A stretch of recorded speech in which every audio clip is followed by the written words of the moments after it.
Miss Marple and the Diary That Shouldn't Exist.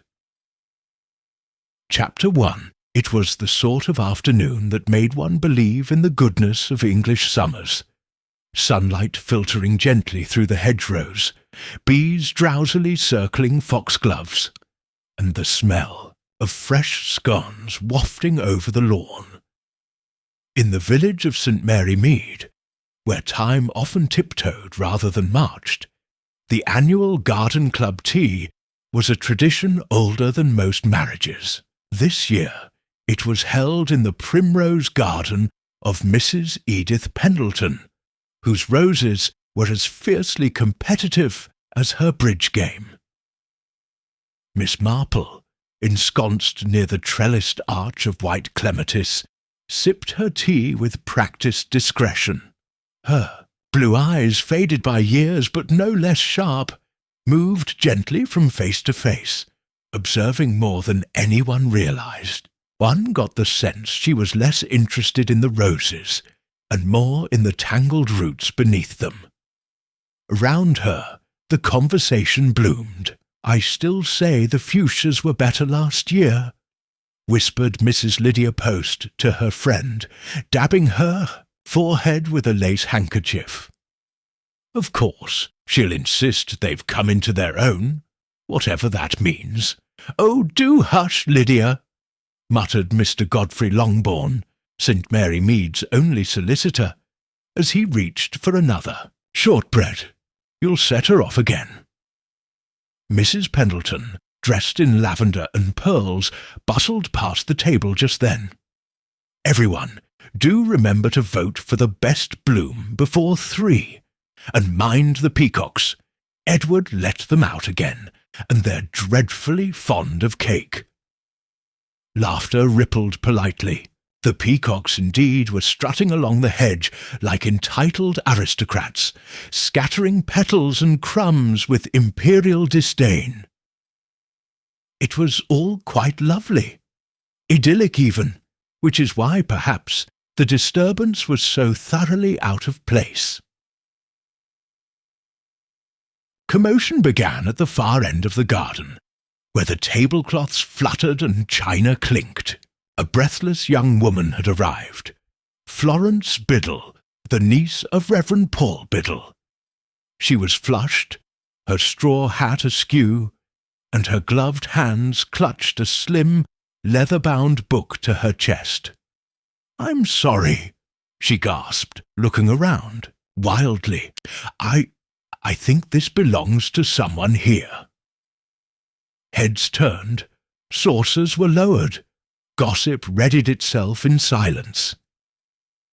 Miss Marple sat very still. Florence approached the nearest table, her face pale beneath her freckles. "I found it in the church vestry just now, tucked behind the altar rail, in the woodwork. Someone had hidden it there." Edith Pendleton frowned. "A diary? How peculiar." Godfrey Longbourn leaned forward. "May I see it?" Someone hesitated. "I shouldn't have opened it, but it was strange. It's not dated properly. Some entries mention things that haven't happened yet." A hush settled. Miss Marple's eyes narrowed slightly.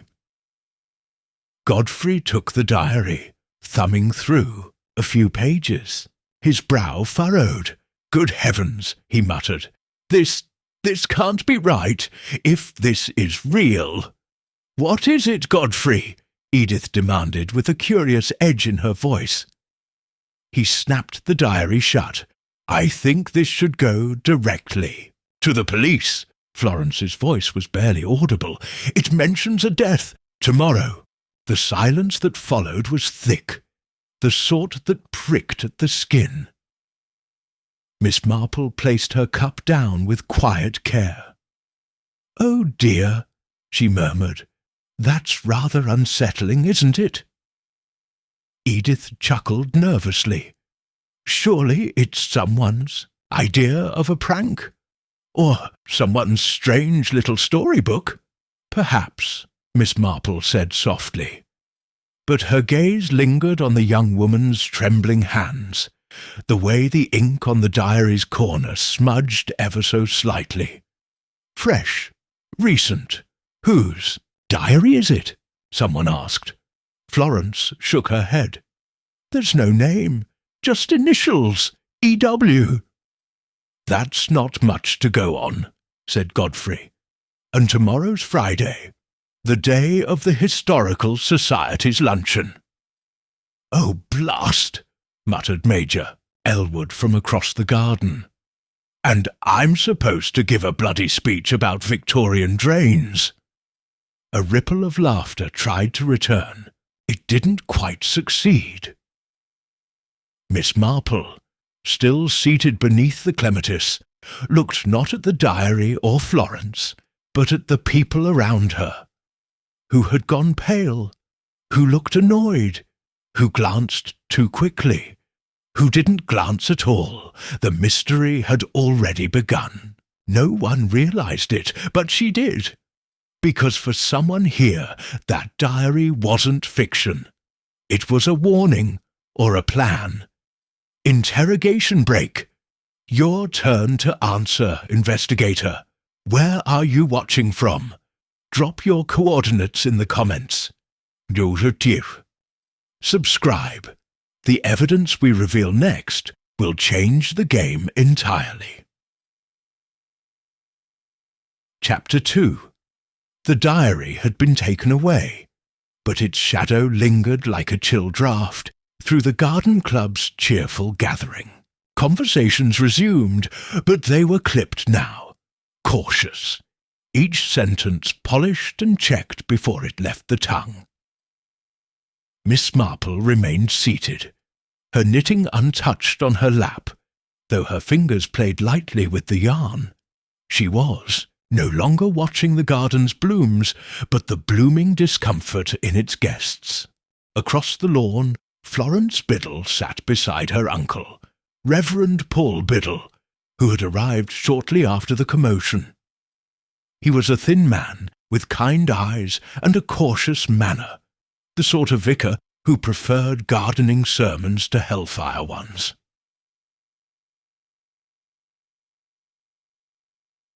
"Truly didn't know what to do, Uncle," Florence whispered, still pale, "but I couldn't just ignore it."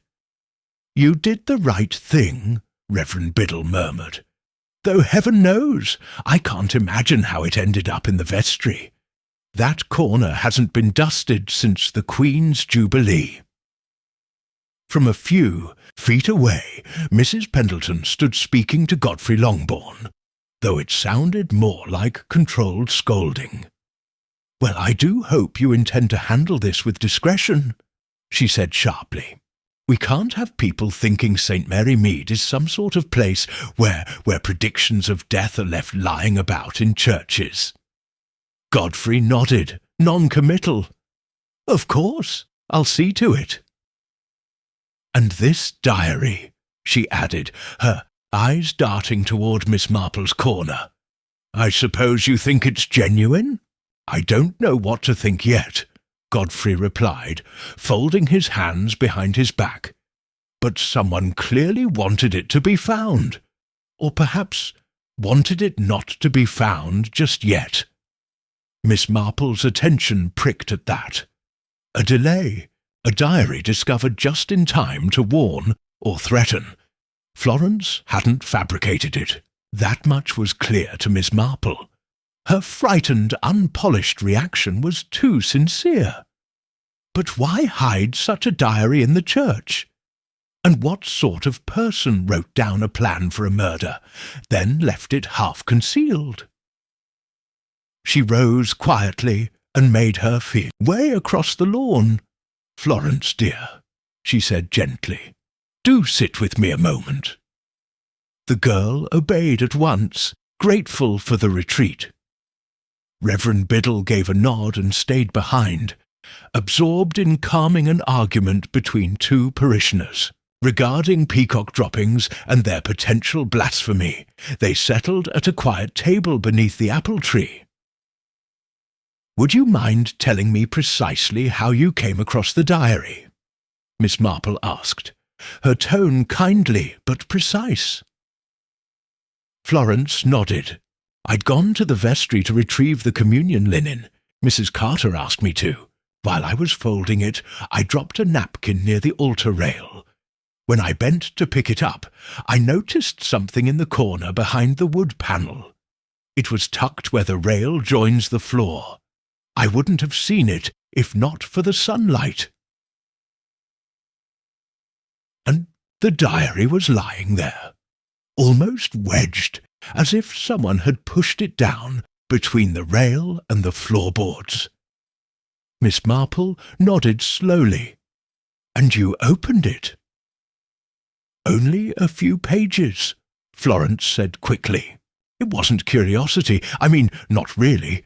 I just saw the words death and Friday, and something about a luncheon, and I panicked. You did the sensible thing, Florence. Florence looked at her uncertainly. Do you think someone meant it to be found? Or not to be? Miss Marple offered a small smile. That depends on whether the author believed they had time. Before Florence could reply, a loud cough drew their attention.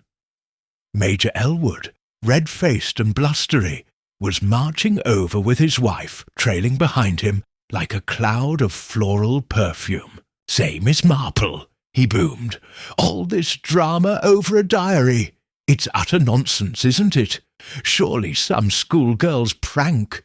I think it would take a very peculiar schoolgirl, Miss Marple replied politely, to hide a diary in a church predicting a death. Nonsense! You give these children too much credit. When I was their age, well, I wasn't predicting murders, I can tell you that. Playing cricket and climbing trees, that was all. His wife, Helen Elwood, adjusted her gloves. Still, it's unsettling, Major. You mightn't joke so freely. What if something does happen tomorrow? The Major snorted. Then the luncheon's cancelled and I shan't have to talk about drains. Miss Marple chuckled lightly. Let us hope that's the worst of it. But Helen's nervous glance toward the vicarage path said she feared otherwise. As the guests began to depart, some quicker than usual, Miss Marple took a slow walk past the peacocks and toward the back hedge where the caterers were packing. Up! Behind the hedge stood a narrow lane leading to the church. Miss Marple paused. From where she stood, she could see the steeple just visible between the trees. And near its base, the window of the vestry caught the light. A narrow slit, just wide enough to pass something through. Curious. She turned and nearly collided with Mr. Basil Kent, the quiet, spectacled schoolteacher. He gave a start. Oh, Miss Marple, forgive me. No harm done, Mr. Kent, she said. Out for a stroll? He hesitated. Just stretching my legs, too much trifle. Quite. She smiled and stepped aside, but her eyes lingered on him as he walked off quickly, adjusting his satchel. Too much trifle indeed. Yet he hadn't eaten any. Chapter 3. The morning after the garden club tea arrived unusually still. In St. Mary Mead, birds sang as they always had, and the postman whistled his tune as he shuffled up the garden paths. But beneath the day's ordinary hush lurked something, taut and waiting. At number 12 Church Lane, Miss Marple set down her breakfast tray, folded her napkin, and reached for the telephone. The voice on the other end was crisp and vaguely annoyed. St. Mary Mead Constabulary. "Good morning, Inspector Cray," Miss Marple said pleasantly. "I do hope I'm not disturbing you." "You usually are, Miss Marple," came the dry reply. "But go on." "I was wondering," she said, "if that peculiar diary found yesterday has been examined." There was a short silence. "I'm not at liberty to discuss that, you know." "Of course not," she replied, ever agreeable. "It's only that it seemed rather urgent, especially with today being the day in question. You don't believe that nonsense, surely?" "I believe human beings are often less nonsensical than we wish." Inspector Cray exhaled heavily. "Very well. The diary's being looked at. Dated entries, some recent ink. Strange tone, but no names. E.W., just like they said. Possibly fabricated. Possibly not. We're increasing patrols near the church and luncheon. That enough to soothe your worries?" "I'm not worried, Inspector, only curious." She hung up gently. By midday, the village hall had been transformed into the kind of cheerful chaos only a historical society could muster. Union Jack bunting drooped from the windows, and the long tables were stacked with tea-urns, marmalade tarts, and enough sandwich triangles to feed a battalion. Miss Marple arrived a little before 1, dressed in soft dove grey with a matching, that never failed to win silent nods of approval from older ladies. She found her place at the end of a table near the window, where she had a full view of the entrance, and more importantly, of the reactions as guests arrived. Mrs. Pendleton swept in first, her pearls tighter than yesterday. "Ghastly business," she muttered to no one in particular, nodding at the mayor. "I've insisted Godfrey bring it up with the vicar. Hidden diaries in sacred places. There ought to be a bylaw." Others arrived in staggered groups. Reverend Biddle with Florence, more composed today but still drawn around the eyes. Mr. Basil Kent trailed in behind a pair of elderly gentlemen, his satchel once again present and held close. Miss Marple noted it all. The luncheon opened with the mayor's bumbling thanks, followed by a painfully long speech from Major Elwood on the importance of Victorian plumbing, which was met with polite coughing and determined scone consumption. But the mood remained tense. When a server dropped a tray near the far table, several guests jumped. Florence barely touched her food. Basil Kent, she observed, barely touched anything at all. At the centre of the table sat Godfrey Longbourn, who stood briefly midway through the meal, clinking a spoon against his glass. "If I might have your attention, just briefly," he began. "Regarding the incident yesterday, the diary, we have consulted with the appropriate parties. There's no cause for alarm." Some polite murmurs followed. "We believe it to be a fabrication, or a distasteful joke. While unfortunate, it seems it was designed to startle, not inform." Miss Marple watched him closely. He spoke smoothly, but his fingers fidgeted with the edge of his napkin. Nervous.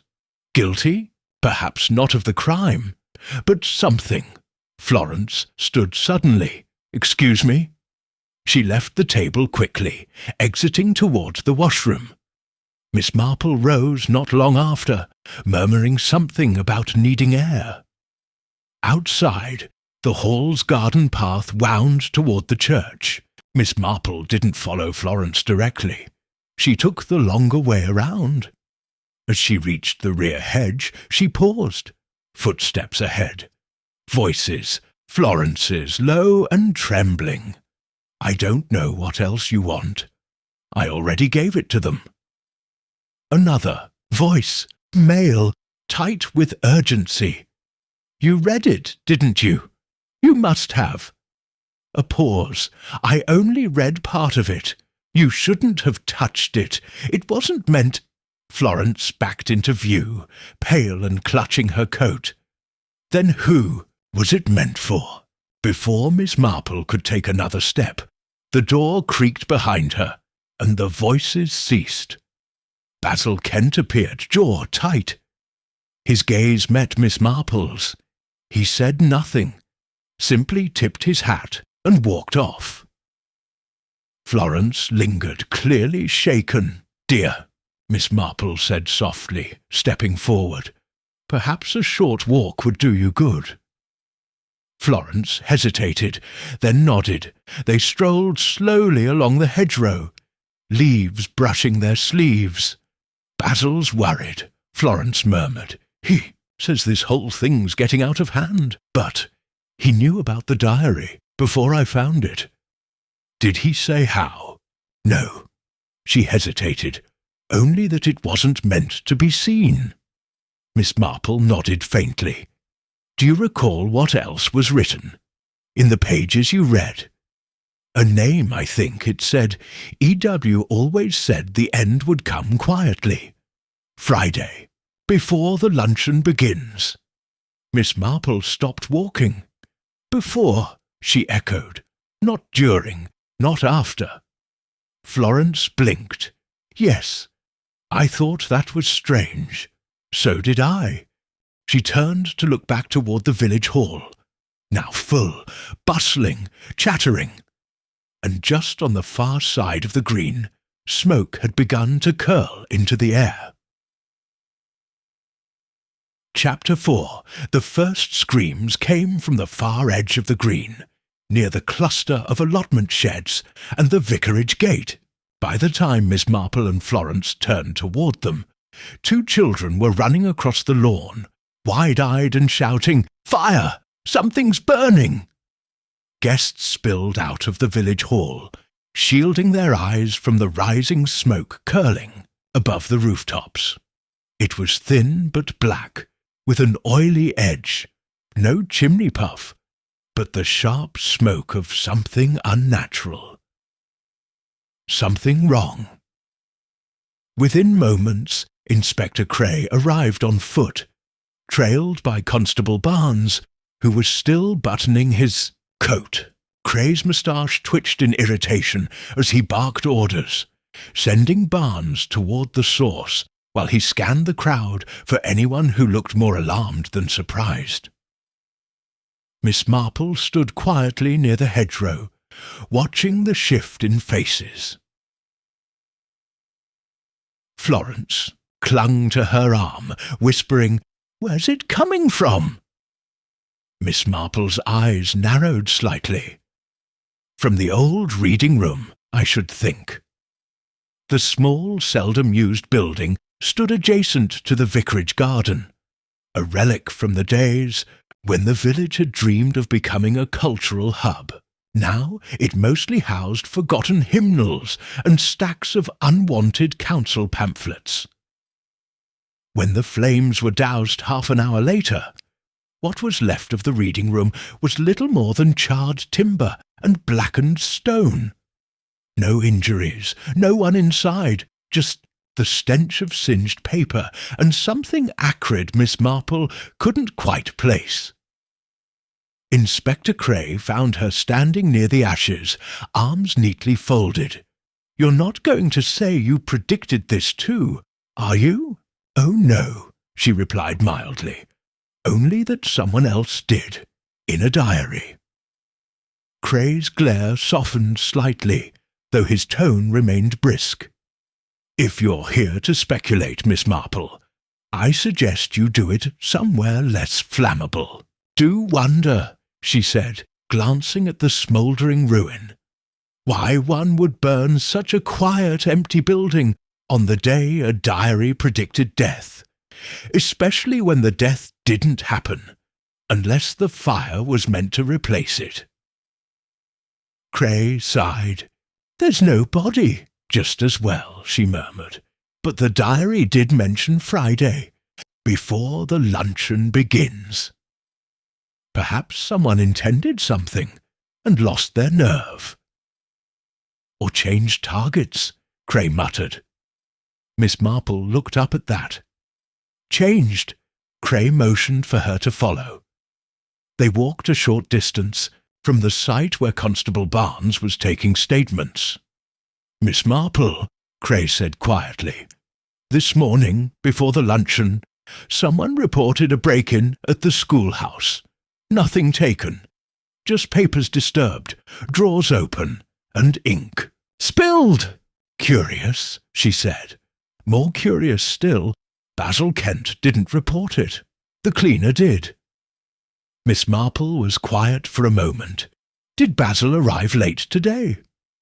He was already at the hall when I got there, but no one seems to have seen him arrive. I did, Miss Marple replied, and he had his satchel again. Cray raised an eyebrow. That means something. It might. At that moment Florence approached, waving a handkerchief. Inspector Cray, there's someone asking for you at the vicarage. Who? A man. Says he's a cousin of Edith Pendleton. Cray frowned. Pendleton doesn't have a cousin. Miss Marple's voice was thoughtful. Then someone wants you distracted. Cray glanced at her sharply, then turned to Barnes. Watch the crowd, and find Basil Kent. Florence lingered as Cray left. Do you think the diary's entry about Friday was about this fire? Miss Marple shook her head. I think the fire was a diversion, meant to unsettle, to disrupt what might otherwise have been noticed, changes in behaviour. Who talks to whom? Who avoids what topic? She gave Florence a meaningful glance. Or who asks about a diary they claimed not to have seen? Florence flushed. Basil was scared. Yes, but of what exactly? Miss Marple returned to the village hall, now half emptied by the disturbance. Inside, the luncheon remained, half eaten, tea cooling in cups. The festive bunting sagged, forgotten. She moved to Basil Kent's table. His coat still hung over the back of his chair. Quietly, she checked the inner pocket. A letter, sealed, unaddressed, but fresh. She tucked it back gently and left the room. Later that evening, as twilight crept over St. Mary Mead, Miss Marple took her walk early. The village had retreated indoors, the fire having singed more nerves than wood. Curtains were drawn earlier than usual. The path took her past the vicarage, where Reverend Biddle was speaking with Godfrey Longbourn beneath the porch light. Their voices were hushed, serious. Can't just pretend this didn't happen, Biddle was saying. I'm not suggesting that, Godfrey replied. But if certain details remain vague, perhaps we can keep the peace. Peace built on silence tends to crack. Godfrey sighed. I only mean we should avoid stirring what doesn't need stirring. Miss Marple didn't stop walking, but her ears recorded every word.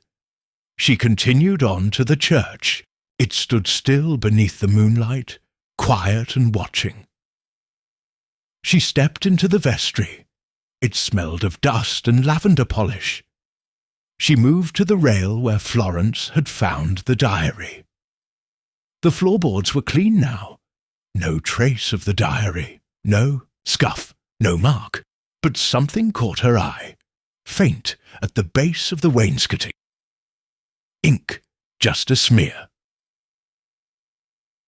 Fresh. Chapter 5. The smear of ink on the vestry wainscoting was barely visible in the failing light, but to Miss Marple it glared like a signature, left unfinished. She leaned down, careful not to disturb the floorboards, and inspected the narrow streak.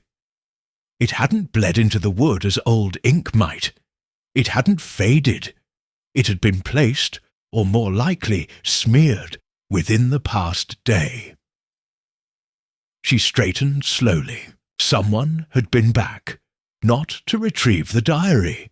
It was long gone, but perhaps to ensure nothing remained. or to leave something else. Miss Marple's eyes scanned the small chamber. Nothing else was out of place. The cupboard, once home to extra linens and offertory envelopes, was shut tight. The kneeling cushions were aligned. The only discordant note was a faint, acrid scent beneath the lavender polish, a chemical tang still hanging in the air.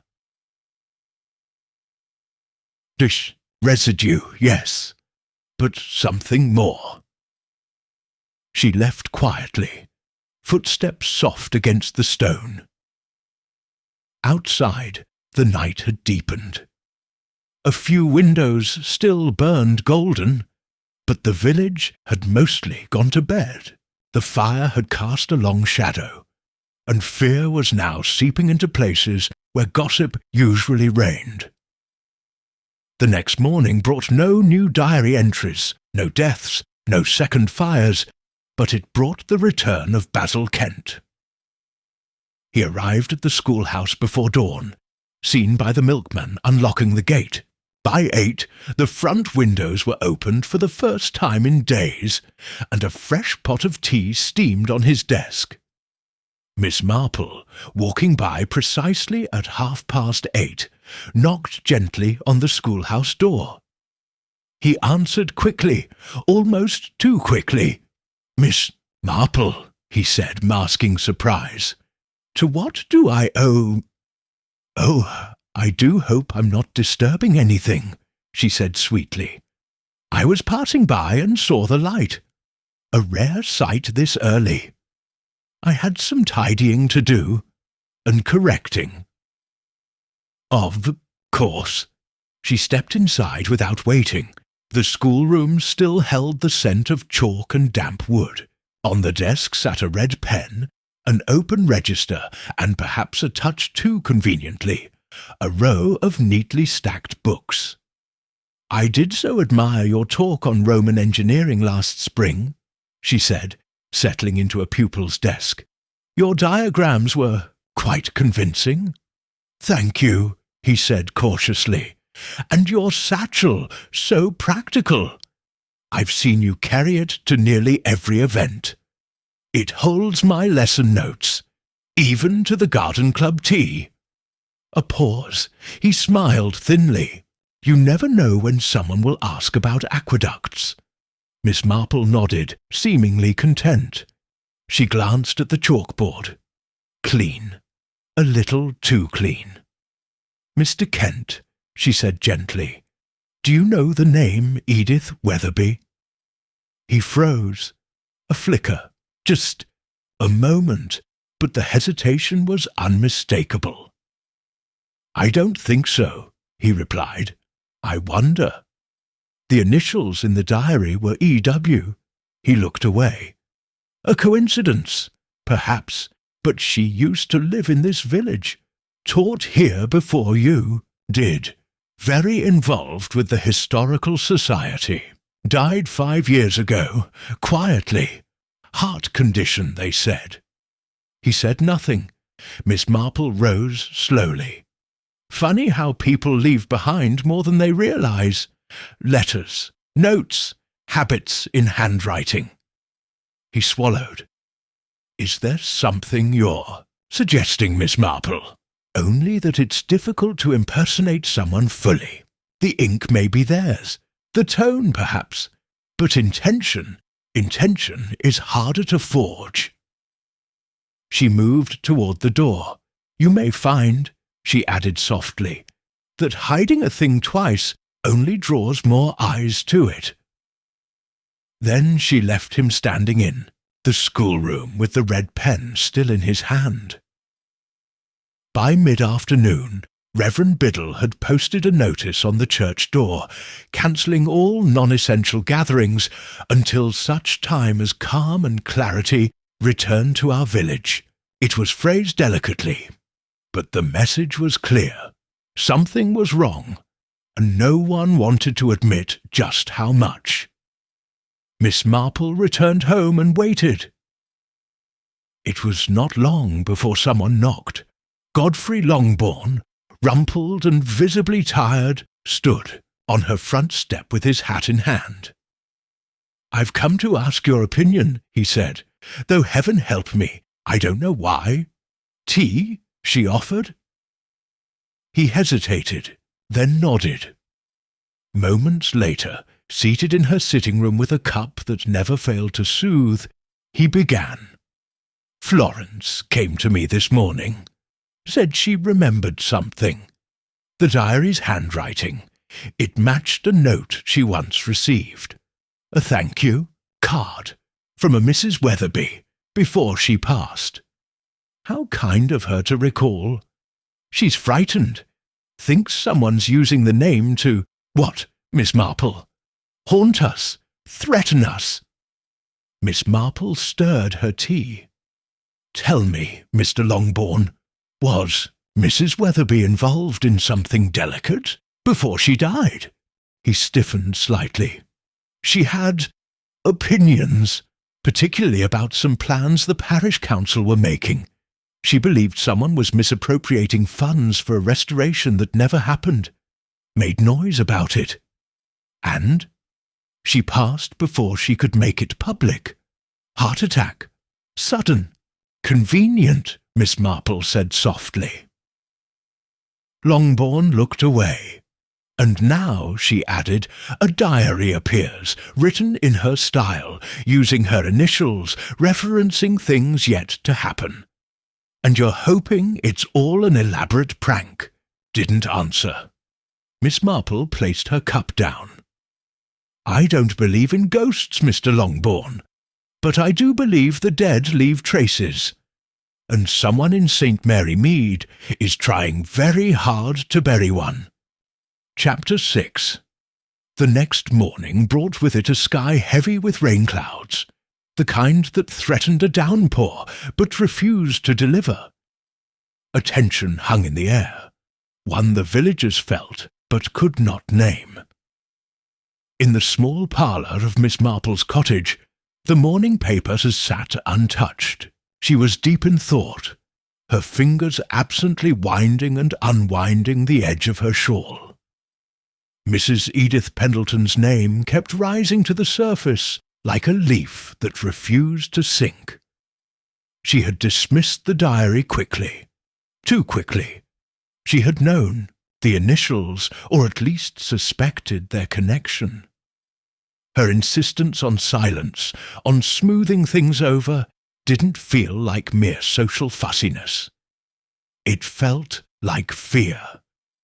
And then there was Godfrey Longbourn, who had visited Miss Marple not to seek truth, but to get ahead of it. At precisely 11:30, a quiet knock came at the door. "It was Florence. I shouldn't have come," she said quickly. "But I don't know who else to speak to." "Come in, dear," Miss Marple said gently. Florence sat stiffly, her coat damp with mist. She looked exhausted, older than her years. "I remembered something," she said, voice low, "from a few weeks ago. It didn't seem important then. Yes?" "When was after Sunday service. I was helping tidy the hymnals, and I found a note in one of the pews. Folded. No name. But it was strange." "What did it say?" Florence reached into her bag and pulled out a small slip of paper, crumpled at the corners from too much handling. She laid it flat on the tea-table. Miss Marple read it silently. "He told her it was heart trouble. But he helped it along, didn't he? She was going to say too much. No signature, just the date written at the bottom in faint pencil. 5 years ago this Thursday." Miss Marple's eyes narrowed. "Why keep this to yourself, Florence? I thought it was... Well, I didn't know what to think. I thought it might be something she wrote. Mrs. Weatherby, I mean, a draft of something. But I found it weeks before the diary appeared." "And never mentioned it?" "I tucked it away. I was afraid of starting something." Miss Marple folded the paper carefully. "Sometimes, my dear, the only way to avoid a fire is to light the right match first." Florence blinked. "Do you think someone helped her die?" "I think someone wanted us to believe she died of natural causes," Miss Marple replied. "But too many things are surfacing now. Clues rarely stay buried forever. Eventually, they begin to talk." That afternoon, Miss Marple walked to the vicarage with deliberate purpose. Reverend Biddle met her at the door, his expression drawn. "Miss Marple," he said, stepping aside, "I've been meaning to call on you." "Then it's good. I saved you the trouble." They sat in his study, surrounded by worn theological tomes and the faint smell of wood polish. "I've heard rumblings," he said cautiously. "About the diary. About Mrs. Weatherby. Some of the older parishioners remember her, fondly. Others, less so. She was outspoken. Indeed, did she confide in you?" Biddle hesitated. Privately, once or twice. She believed someone was using the church's restoration fund improperly. But she never had proof. Just suspicions. Did she name anyone? No. Though she once said, people who smile too often tend to hide things in plain sight. I thought that she was speaking of Edith Pendleton. They were cordial, but only just. Did she seem afraid? He nodded, especially toward the end. Miss Marple's fingers tightened slightly around her handbag. "Do you know who signed her death certificate? Dr. Allenby. Retired, now. He said it was her heart. She had complained of palpitations." Miss Marple's voice was barely audible. "And yet she was planning to speak at the following council meeting, was she not?" Biddle nodded again. "She drafted something. I never saw it. She never had the chance to read it." "No." Outside, the rain began to tap gently against the vicarage windows. Miss Marple stood. "Thank you, Reverend. I believe your memory will be most helpful." Her next stop was the Pendleton estate. She was greeted not by Edith, but by her housemaid Nora, young, plain-faced, and nervous. "She's not receiving visitors today," Nora said quickly. "Oh, I'm sure she'll make an exception for me." Nora hesitated, then stepped aside. Inside, Miss Marple was led to the conservatory, where Edith sat among her orchids, watering can in hand. "Well," Edith said sharply, "if this is about that dreadful diary again, I'll tell you now. I've nothing to say. I rather hoped you would. You and Florence and that simpering vicar. What is it you all want? A scandal? Something to talk about over teacups? No, Mrs. Pendleton, only the truth. There's no truth left, only gossip." Miss Marple's tone shifted ever so slightly, firmer but still mild. "You knew Edith Weatherby well. You knew she was suspicious of someone. And when she died, you said nothing. You've continued to say nothing." "She died of a weak heart. She died the day before she was due to speak against a funding request submitted by Godfrey Longbourn." That struck a nerve. Edith's hand tightened around the watering can. "I warned her not to push. I told her it would make enemies. I never expected—" She stopped herself. Miss Marple tilted her head. "You expected her to live."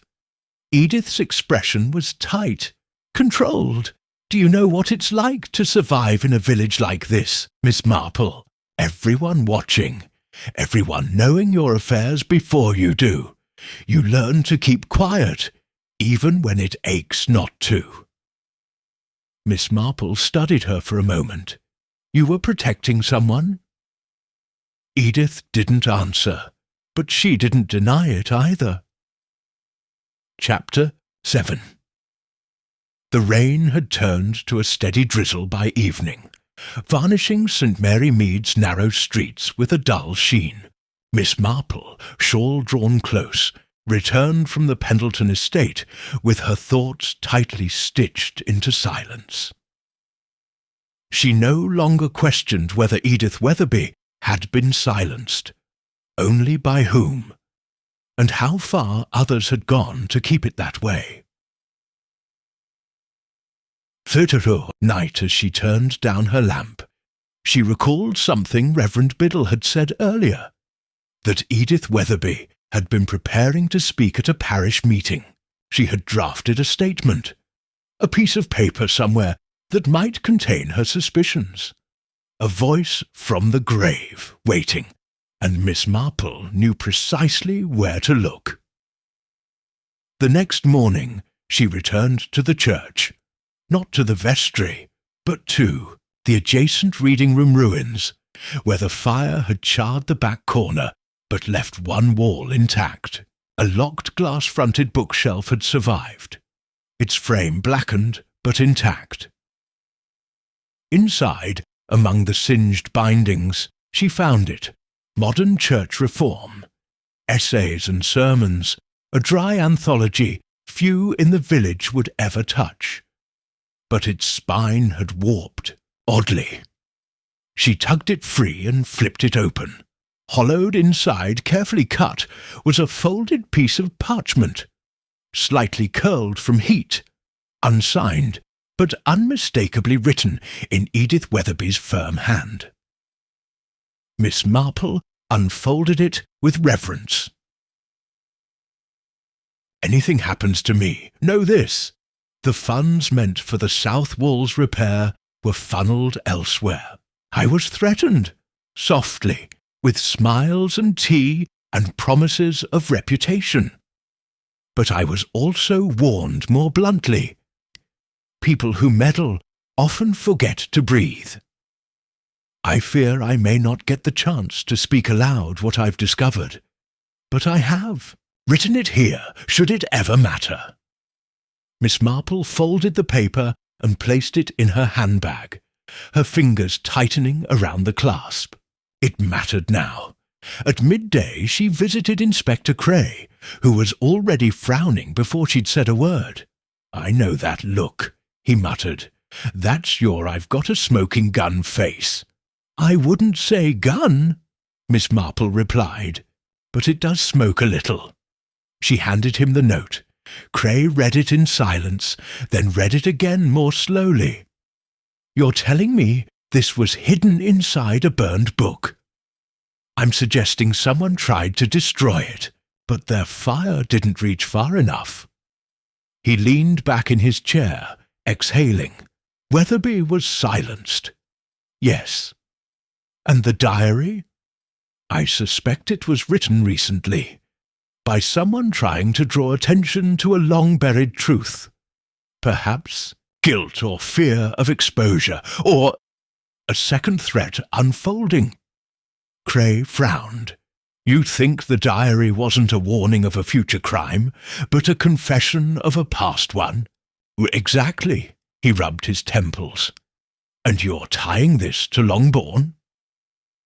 "I believe Godfrey had motive. He had access to the church. He also dismissed the diary a little too swiftly, and he certainly stood to lose if Weatherby had exposed his misuse of funds." Cray hesitated. "But what about Basil Kent? You mentioned him before." "He's frightened. Possibly involved, but not central. He's hiding something, but I don't yet believe it's murder." Cray grimaced. "That's not the same as proof." "No," Miss Marple said calmly, "but proof is rarely a flash of lightning. It's more often a slow morning fog, revealing the path inch by inch." That evening, Miss Marple penned 2 notes. One was delivered to Basil Kent, inviting him to tea the following day. The second she slipped through the vicarage door, addressed to Florence. The tea was set with shortbread and lemon slices. Basil arrived on time, nervous but composed. "Wasn't sure if I should come," he admitted.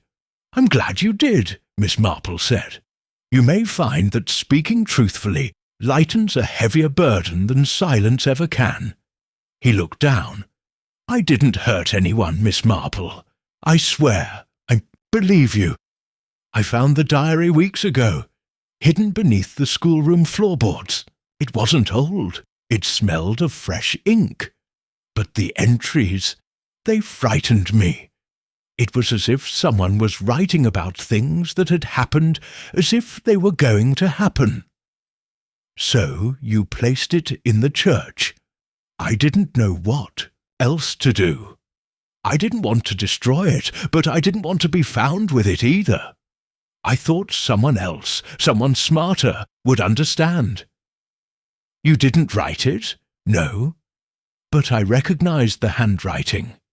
He hesitated. "It looked like Edith Weatherby's. I copied her lessons once, when I first took over the school. Her samples were still in the desk drawers. This was very close." Miss Marple studied him carefully. "Why didn't you say so?" "I thought if I said anything, people would think I forged it." She poured his tea, her tone gentle. "But you didn't?" "No." "And you didn't set the fire?" He paled. "Fire?" "You were seen near the reading room that morning. I went there to look, to see if the diary had ended up there. But I didn't start a fire." Miss Marple believed him, but someone else had. Later that evening, as dusk fell again over St. Mary Mead, Miss Marple received a brief note in return from Florence. It read only, "There's something you should see. Meet me tomorrow, 10 a.m. in the vicarage attic." Miss Marple folded it carefully and lit her lamp. One voice had been heard from beyond the grave. Perhaps another would soon follow. Chapter 8. The vicarage attic had long been the quietest place in St. Mary Mead, a room of forgotten vestments, mildewed boxes, and a thick woolen silence that made time feel suspended. Florence met Miss Marple at the side gate, her face pale but determined. "It's just through here," she whispered, as if afraid the walls might listen. "I only went up there to find old donation records for Reverend Biddle. But I found something else." They climbed the narrow, winding stair past the belfry. The attic door creaked as Florence pushed it open. Dust hung thick in the light, slanting through a narrow window. The air smelled of old sermons and long-decayed wood. Florence led her to a battered chest tucked beneath a beam. It was already open. "I found this," she said, lifting a flat parcel wrapped in oilskin. Inside were a stack of papers, some yellowed, others crisp. Several were bound loosely in a thin ribbon. Miss Marple knelt, careful not to disturb the order, and examined the pages. One bore a list of donations, numbers that didn't match with public records. Another was a partial transcript of what appeared to be a speech. Edith Weatherby's handwriting again. But most chilling was a single sheet tucked beneath the others. "A letter to whomever finds this. I fear I will not be able to speak what I know. Someone has already tried to frighten me into silence, and now there are signs they may try something more. I've left enough, I hope, for someone to see what's been done. And who profited, and who threatened? If this vanishes, then so have I. It was not signed, but there was no doubt whose words they were." Miss Marple let out a quiet breath. She feared for her life. Florence nodded. and she hid her notes here. It would have been the safest place. Most burglars don't ransack attics. Florence hesitated. There's one more thing. She reached into her pocket and withdrew a small brass key. I found this in a hymnal in the chapel cupboard. I almost didn't keep it, but it looked odd. Handmade, like someone filed it down. Miss Marple examined it. Too small for most doors. Not a drawer either. Perhaps a cabinet? Florence shrugged. I don't know. But Miss Marple did. Or at least she had a strong suspicion. By afternoon the clouds had lifted slightly, casting a wan gold over the rooftops. Miss Marple walked directly to the village hall, specifically to the old storage room behind the stage where records from council meetings were kept. It was rarely locked, but tucked in the corner, half hidden behind a moth-eaten curtain, was a filing cabinet she had seen once before. A sturdy little thing, oddly out of place among the rusted chairs and broken light stands. She tried the key. It turned with a clean, quiet click. Inside were documents, dated, labelled, filed far too neatly for a building otherwise draped in disrepair. And there, tucked between historic building approvals, 1938-1951, and church subsidy proposals, was a folder marked E.W. Miss Marple opened it.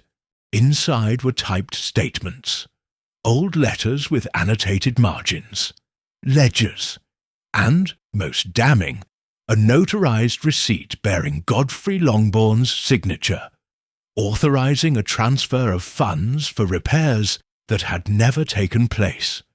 The money had gone to a third-party shell group, now dissolved, buried quietly, filed under initials. It was no longer a suspicion. It was evidence. Miss Marple closed the drawer, locked it, and kept the key. This had never been about a ghost from the past. This was about someone who'd kept the corpse buried with paperwork and smiles. At twilight, Miss Marple visited the Pendleton estate again. This time, Edith Pendleton was waiting for her. "You've found something," she said simply. "Yes. I imagine you know I didn't write that diary. I never thought you did, but you knew who did." A pause. Edith's voice dropped. "I believe it was my sister." Miss Marple blinked. "Agnes," Edith continued. "She passed last year, quietly, lived in Eastbourne. She and Edith Weatherby were close, very close once, I think. I think she knew what had been done, and she didn't want it to disappear. You believe she wrote the diary? I believe she copied from Edith's letters. I believe she found them among old things, perhaps even papers that Edith Weatherby had sent her in fear." Agnes never spoke of it, but she was always unsettled around Godfrey. Did she ever return to St. Mary Mead? Once, briefly, last summer. She said she needed to visit the old reading room. She claimed she'd left a book here years ago. And you didn't ask more? She was my older sister, Miss Marple. I'd learned not to. Miss Marple studied her closely. Then who set the fire? Edith's expression darkened. That I don't know, but I suspect someone panicked. When the diary resurfaced, someone who knew it would lead to real proof. Miss Marple nodded slowly. And proof, unlike people, doesn't forget. That night, Miss Marple sat by her lamp and sorted the papers in silence. Each clue, each name, each document was now part of a tapestry, a net tightening around the real killer. No more speculation. No more shadows. Tomorrow she would gather the final threads, and someone in St. Mary Mead would finally run out of silence to hide behind. Chapter 9. The next morning broke bright and brittle, sunlight flashing off rooftops, as if the village itself had something to confess. Miss Marple rose early, her bag carefully packed with folded documents and the diaries, surviving notes. Today, it was time to speak not only with those who had erred, but with those who had watched in silence. She began with Basil Kent. He opened the schoolhouse door with more caution than before, his collar askew, eyes shadowed by restless nights. "Didn't write the diary," he said before she even spoke. "I know," Miss Marple replied, stepping inside, "but I also know you recognized more than just the handwriting." He stiffened.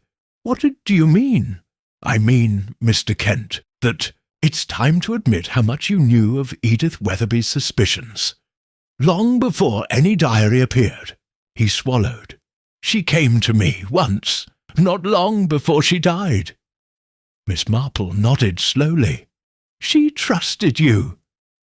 "I was new then. She thought I might still be untouched by village politics. She said she didn't want to die with a secret in her mouth, and yet she did. She gave me some papers. I read them.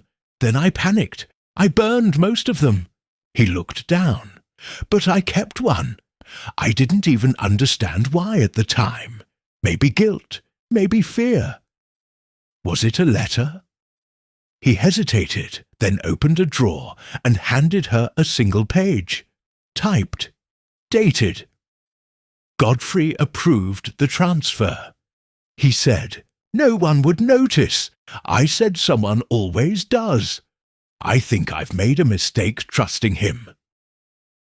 Miss Marple folded it carefully and slipped it into her handbag. "Why didn't you come forward sooner?" "I didn't want to be dragged into it. I told myself it wasn't proof, that she might have been mistaken. But when Florence found the diary, I knew. The writing was hers. The warnings were real." "Who do you believe set the fire?" Pinch's voice dropped. "I saw someone that morning near the vicarage hedge, tall, coat drawn up. He had a bundle under his arm. I couldn't see the face.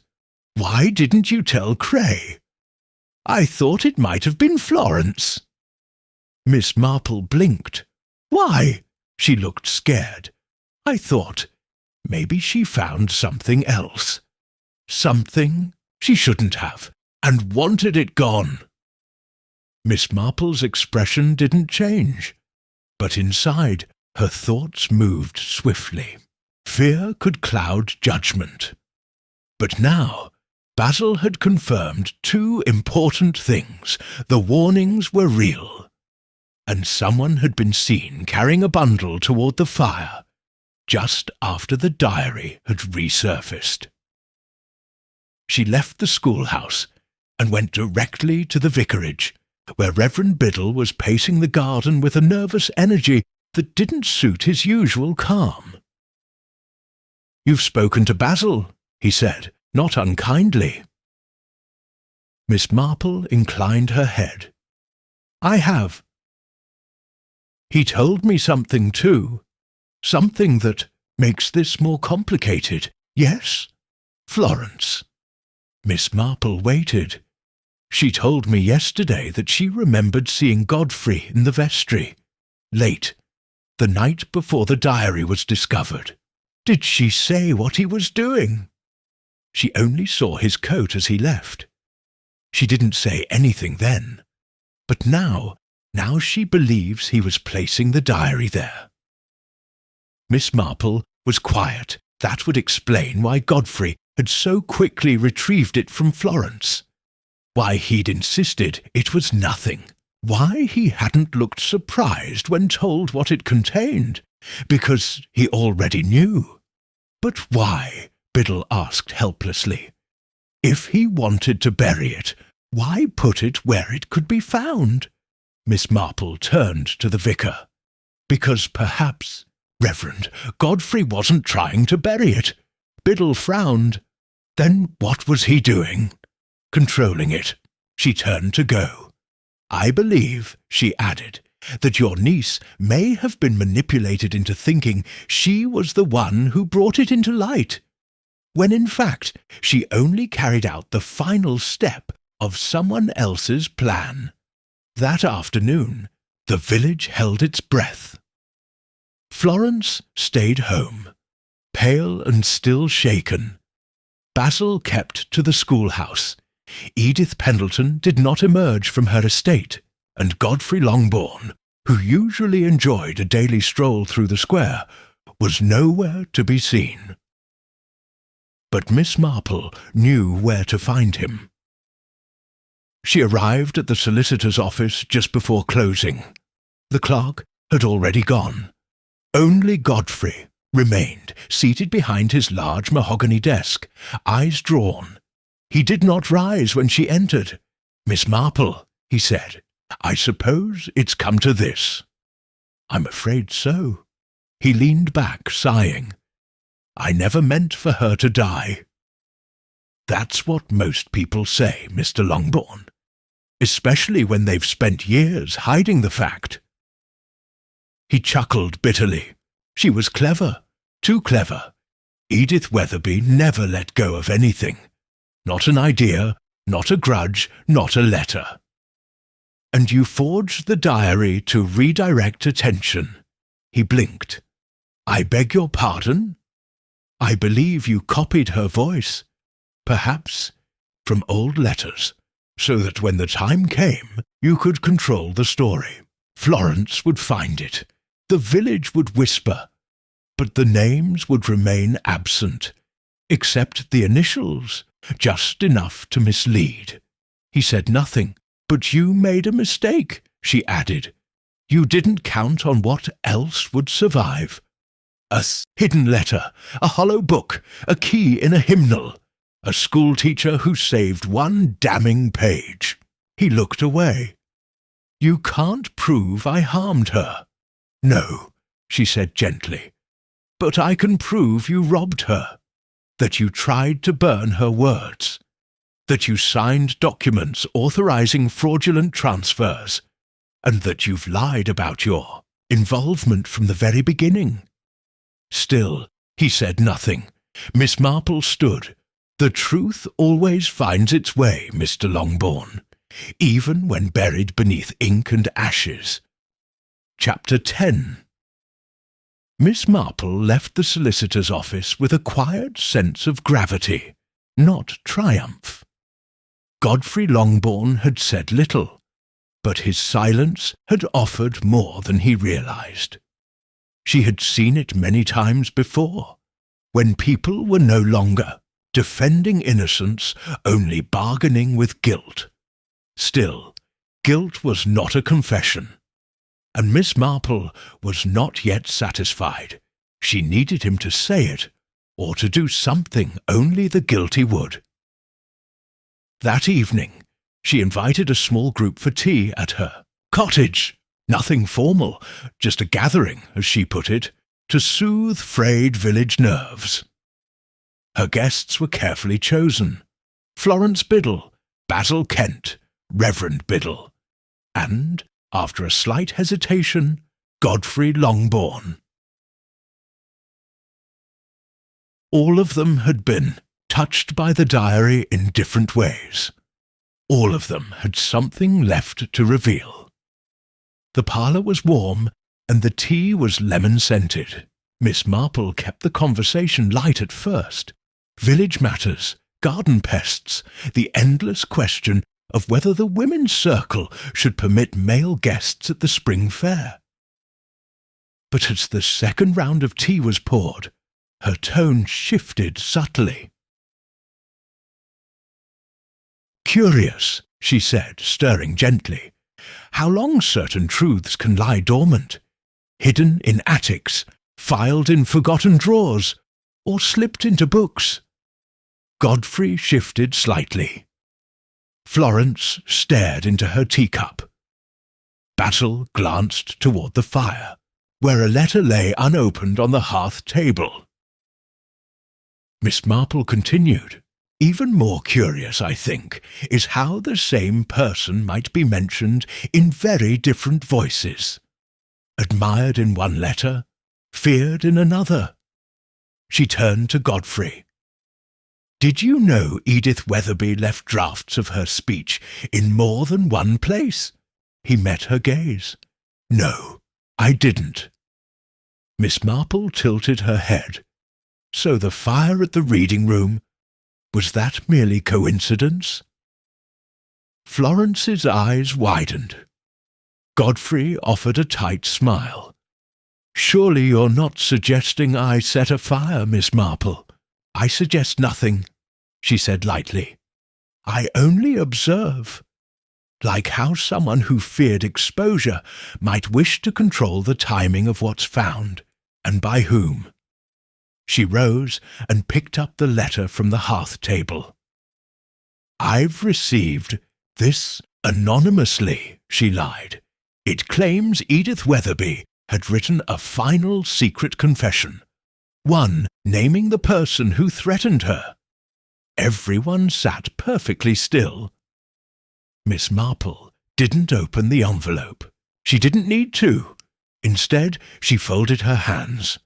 Of course, it may be nothing, an invention, but I do wonder, if I were to read it aloud now, would anyone feel alarmed? A silence stretched. Then, almost imperceptibly, Godfrey's hand twitched. Florence noticed it first. She leaned away slightly, as if instinctively bracing. Basil cleared his throat. Miss Marple, who sent that letter? No name, but it was slipped through my door at midnight. Godfrey spoke then, voice strained. That's a dangerous thing, to wave accusations in a room like this. Is it? Miss Marple replied gently. Or is it dangerous to let silence rule when words could still prevent further harm? She placed the envelope back on the table. I shall give it to Inspector Cray tomorrow. He's quite good at spotting forged handwriting. Better, even, than our village solicitor. The trap was set, and though she spoke with a smile, she watched Godfrey closely, saw the faint pulse quickening at his temple, the sudden tightness of his jaw. He excused himself a few minutes later, muttering something about a client meeting. He left his half-finished tea behind. Miss Marple waited until the door closed. Florence, she said softly, do you still have the key you found? Florence nodded. Good. Reverend, would you be so kind as to accompany her to the church? Tonight, go to the old confession cabinet in the left chapel wing. Use the key. You may find something folded in the hollow panel. If it's there, please bring it directly to Inspector Cray. Basil frowned, but I thought the cabinet was empty. So did the person who hid something else there earlier. But they may have panicked tonight and returned. 2 hours later, Inspector Cray knocked at Miss Marple's door. He was holding a small black ledger. Found it? He said simply. Tucked where you said it might be. Miss Marple motioned him inside. The book was thin, but tightly written. An accounts journal. Personal. Not Edith Weatherby's, but Godfrey Longbourne's. Buried at some point after the diary appeared. The entries matched several missing lines from church council records, including one entry dated the morning after Edith's death. Funds moved. Silence achieved. Final loose end, her copy of the proposal, must be found before spring. Miss Marple closed the book gently. He buried the diary, then faked a new one to frame a narrative he could control. Cray nodded grimly. We'll take him in tomorrow. Fraud, obstruction. Possibly more, if the coroner reopens Weatherby's file. He won't fight, Miss Marple said. Not now. As Cray left, Florence lingered in the doorway. Miss Marple, she asked, if we hadn't found that diary, you would have gone on believing her death was natural. Florence nodded slowly. Then I'm glad I found it, even if it frightened me. Miss Marple gave her a small smile. Sometimes, Florence, fear is the only thing that pushes truth into the light. Chapter 11. The next morning was still and grey, as if the village itself were holding its breath. Word of Godfrey Longbourn's arrest travelled swiftly through St. Mary Mead, not shouted or gossiped, but passed in hushed exchanges over hedge, fences and beneath market stalls. No one shouted, no one defended, they simply knew. At the vicarage, Reverend Biddle read aloud a gentle statement to the parishioners gathered for morning prayer. There will be questions, he said, and that is right. But let us remember that justice need not be loud to be righteous, and that truth, however long delayed, always seeks the light. Florence stood to the side, her hands clasped tightly. Miss Marple gave her a slight nod from the back pew. After the service, Inspector Cray joined Miss Marple in the churchyard, near the headstone of Edith Weatherby. He hasn't confessed, Cray said. He won't, Miss Marple replied. Not fully. But the ledger, the diary, the forged entries, all of it adds up. It does, she said. But you're missing one thing. Cray raised an eyebrow. Miss Marple turned slightly. He didn't kill her. Cray blinked. What? Oh, he threatened her. He manipulated the records, yes, and he tried to destroy what she'd left behind. But Edith Weatherby's death was natural, at least in the medical sense. Then why all the cover-up? Because he believed he'd killed her, she said quietly. The threat he issued frightened her terribly. She stopped eating, slept poorly. He pushed her close enough to the edge that when her heart gave out, he assumed responsibility, and from then on, he lived as if guilty of murder. Cray exhaled slowly. So he faked the diary, to mislead the village into a false narrative he could contain. Exactly. A controlled leak is easier to silence than an uncontained truth. But someone else, someone with a conscience, took that narrative and opened it up. Agnes Pendleton.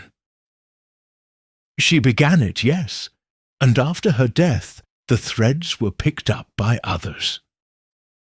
Cray looked at the sky. It's still a crime, just not the one we thought. Miss Marple gave him a sharp look. Oh, it's very much a crime. A death surrounded by lies is still a death steeped in guilt. Later that afternoon, Florence visited Miss Marple's cottage. Her posture was steadier now, still cautious, but no longer unsure. Is it strange, she said, to feel relief over something so sad? Not at all, Miss Marple replied, setting out tea. Truth often comes with grief, but it also comes with clarity. Florence nodded. I thought I was going mad when I found that diary, like it was predicting something that hadn't happened. In a way, it was, Miss Marple said. It predicted what would happen if no one looked closely. It was a mirror held up to the past, disguised as a warning for the future. Florence sipped her tea. And Basil? He's safe and wiser. I never really liked him before, Florence said with a small smile. But now, I don't know. Miss Marple smiled. He's not the type to dazzle, but he listens, and in my experience, that's rarer than charm. Florence looked at her. And you? Do you ever grow tired of knowing so much? Frequently, Miss Marple said with a chuckle. But one learns to bear it, like arthritis. As the sun lowered behind the church steeple, Miss Marple returned one last time to the place where it all began, the vestry. She stood before the wainscoting, where the diary had first been found. The faint smear of ink was gone now, cleaned in the days since the fire. But she remembered it clearly, just as she remembered the way the village had shifted around the crime, like a house settling after a storm. The weight redistributed, the foundations held, still a scar remained. And then, as she turned to leave, she noticed something small caught in the edge of the altar cloth. A page, torn, folded. She plucked it carefully and opened it. It was written in Edith Weatherby's hand. I pray someone understands, not just the crime, but the silence, the years it took to be heard. If this page survives me, let it say simply, I tried. I truly did. Miss Marple folded it with reverence and tucked it into her coat. No grand declarations, no revelations, just a quiet truth finally seen. Chapter 12. The drawing-room at the vicarage had been rearranged for the occasion. Reverend Biddle, at Miss Marple's request, had laid out a simple tea service, though no one seemed eager for scones. Seated around the table were the same 4 faces from the trap she had sprung days before. Basil Kent, quiet and watchful. Florence, Biddle, hands clasped in her lap. Edith Pendleton, spine stiff but no longer defensive. And Inspector Cray, his notebook unopened, waiting not to take notes, but to witness the conclusion. Miss Marple stood beside the hearth, composed, her hands folded before her. I thank you all for coming, she said, and for your patience. She looked at each of them in turn. I've asked you here not to accuse, but to explain. Because the truth in this case, like many others I've seen, is not one truth, but a weaving of smaller truths. Threads tangled together until the whole became impossible to see clearly. She paused. This began not with the diary, but with a woman who refused to be silent, Edith Weatherby. A ripple moved through the room. She discovered financial misconduct, specifically the misappropriation of restoration funds earmarked for the church. She had documents, records, and planned to speak publicly. She confided in 2 people, Basil Kent, who was too afraid to act, and her friend Agnes Pendleton. Edith Pendleton let out a soft breath, but said nothing. Godfrey Longbourn threatened her, Miss Marple continued, not with violence, but with disgrace, with isolation, the kind of threat that poisons slowly. And then she died. Her heart, already weakened, could not withstand the strain. Cray finally spoke. We've confirmed that. No poison, no signs of tampering. Her death was natural, but preventable. Miss Marple nodded. Yet Godfrey believed her death was his doing, not directly but morally. And so he acted. He destroyed her letters, buried documents, and eventually he tried to reclaim the narrative. The diary, Basil murmured. Yes, a fabrication, but a clever one. Godfrey copied her tone, her style, likely from old correspondence. Then he planted it in the church vestry, knowing Florence would find it. That act, he believed, would allow him to control the damage. He could dismiss it, call it a prank, and contain the fallout. Florence looked stunned. But why mention a future death? Because it redirected attention, Miss Marple said gently. Instead of asking who killed Edith Weatherby, the village began wondering who might die next. He created a new mystery to bury the old one. Basil frowned. Then the fire? Stashik, to destroy what he couldn't be sure hadn't survived. He didn't know Edith had left documents in the reading room, hidden in a hollow book, nor that she had made copies, one of which Agnes discovered and kept after her sister's death. Agnes, out of guilt or a final sense of duty, assembled them and passed them along before she died.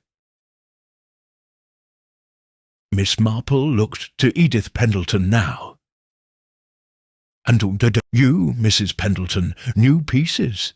You didn't forge or conceal, but you protected your sister. And you stayed silent, because silence had kept your family's name safe for decades. Edith's eyes were wet now, but she didn't speak. Miss Marple continued.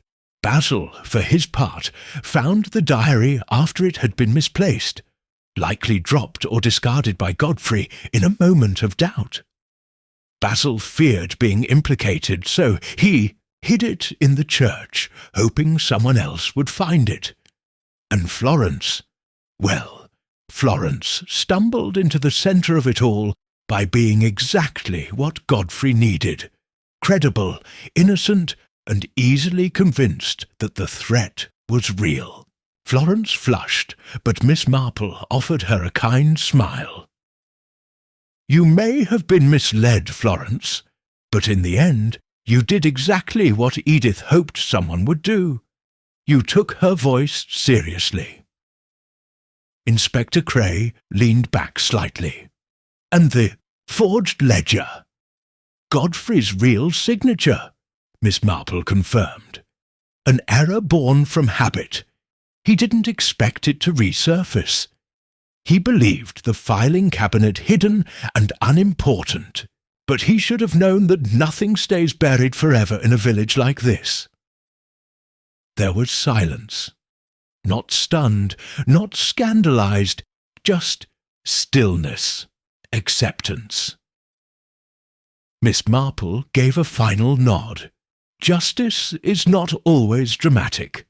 Sometimes it is simply the return of truth to its rightful place. Cray stood. He'll be charged formally today. Fraud, destruction of public records, and whatever else Crown Counsel decides. Edith Pendleton rose with dignity. And the name of St. Mary, Mead, Miss Marple looked at her, will survive, truthfully, this time. As the guests dispersed, Florence lingered.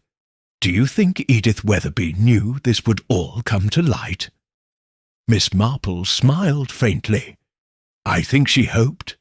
And sometimes, Florence, hope is the sharpest kind of justice there is. Chapter 13.